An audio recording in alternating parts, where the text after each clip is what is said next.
Now, if somebody patents seed production, the meaning is that only that person is allowed to produce the seed.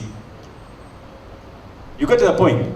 So when you are talking about GMOs, your sole understanding should be that the seed now must only be produced by the Monsantos, which are the multinational companies, assisted by the Bill and Melinda Gates, World Bank, and the World Trade Organization, and all the competitive trade negotiation pacts, to which, by the way, an African almost has no input.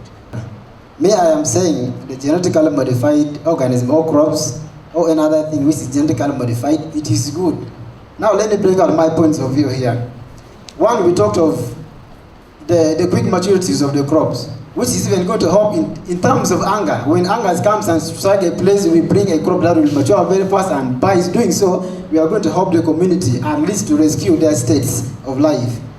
And we have these genetically modified crops, they have some bit of quick delays in decomposition. If you look at the current tomatoes that we even do have, I would like us to all know that not everybody is a farmer. Some of us, we may not be a farmer. Somebody works in somewhere, he doesn't have opportunity to have a garden, and we are living in the cities where we don't have gardens. So if everything we used to produce that decomposes in a day, like the tomatoes, why don't we bring these genetically modified crops that will even take a week or some 2 days?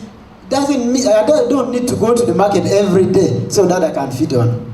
So by doing so, we find that this is really good. And then we have the crops that are enriching on the nutrients. The GMOs are really enriching on some nutrients. Like sometimes you may be lacking the vitamins in certain crop and this and that, but you need to have these nutrients in your body. We should empower them within their communities to grow basic natural African crops which grow through our weather. We have a beautiful weather here. We have rains month in, month out. So when we take in GMOs, everything will be a disaster. Secondly, what will happen to the soils like after 20 years?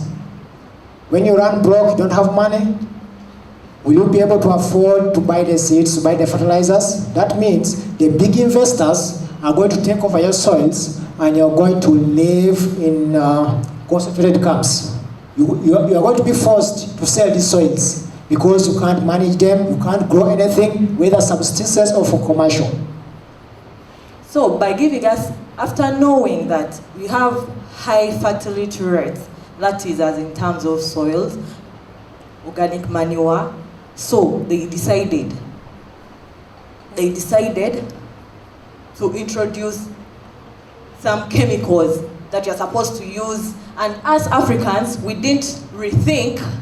We just came up with the idea after knowing that if I use this chemical, my crop will just grow within 10 days, 2 weeks. So you go in for that, forgetting the effects. I think that's total injustice, really.